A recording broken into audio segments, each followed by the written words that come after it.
The ice is off the lakes here throughout Becker County, the Detroit Lakes area. Many people are getting their swim rafts out, their docks, everything else they like to recreate with. And for most of us that navigate the waters, we expect to see buoys in certain areas that have some hazardous spots. Maybe it's shallow there, maybe there's a rocky shelf there, something like that. Well, for a handful of lakes here in Becker County, we may not see buoys placed out there, and it's because of an interpretation in state statute between the lake associations and the sheriff's office and some other people that probably are more legal minds or water experts, much more than I am. But I'm going to try to give you the gist of what the issue is here. There's 11 lakes in Becker County that traditionally have placed buoys out on those lakes to navigate and to help people with hazardous areas on those bodies of water. The Becker County Sheriff's Office traditionally placed buoys on a handful of these lakes. One of these lakes was Floyd Lake. They are no longer going to be doing that on Floyd Lake. In fact, they aren't doing them on any bodies of water with the exception of 4. Those 4 bodies of water being Big and Little Detroit Lake, which I guess 5 if you want to count them as one, Straight Lake, which is kind of over in the Osage area, St. Clair Lake, which technically has no motorized boat traffic on it anyway, and Middle Cormorant Lake because there is a county-owned public beach there. Now, according to the interpretation by the Sheriff's Office of the state statute, they're only supposed to place buoys out. The Sheriff's Office is responsible to only place buoys out, I should say, where they have an ordinance mandating it, either from the DNR or from the Becker County Board of Commissioners. Well, on at least Straight Lake, I believe, and Detroit Lake, they do have a DNR type ordinance or mandate, and I believe St. Clair Lake has the county one.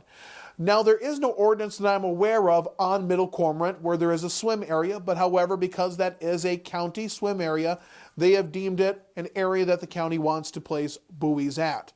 That leaves these other lakes that traditionally have placed buoys themselves in the water with a question. They're worried about liability. They're worried if really the Sheriff's Office is supposed to place these buoys, what happens if they place the buoys? Are they placing the buoys and then putting themselves in legal jeopardy if somebody, hits the buoy? Or is there a problem then if, let's say, they don't place the buoys and somebody runs into that section because there used to be a marking there? This is something that came up in a recent meeting with the Becker County Coalition of Lake Associations.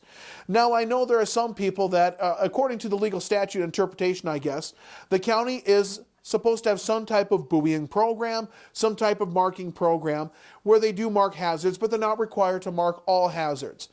The Becker County Sheriff's Office is looking to mark the hazards on lakes that have some type of ordinance or they've been ordered to by the county commission.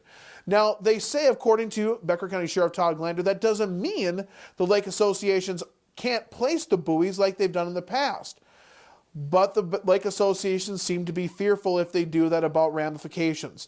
Now, I know from the Becker County Attorney's Office perspective, at least in a letter written by Kevin Miller to the lake associations and to the Sheriff's Office, he stated that according to their legal interpretation of the law, it's up to you and I as boaters. When we're out on any body of water here in Becker County or across the state to know where hazards are. Have a lake map. Talk to the bait shop owners, etc. Most of us do. I usually use some electronic device that you can get on your cell phone app that seems to work pretty well and have some idea where you're going. And of course, if you're going at night, low light, you got to be cautious.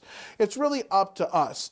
I do think that some of this could be a mountain out of a molehill because I really think there's a lot more liability with your dock and with your swim raft than the possibility of placing buoys in the water, especially since they are much smaller. However, I understand in a sue-happy world, you got to be cautious. I just hope we can get this worked out because everyone wants to be safe on the water.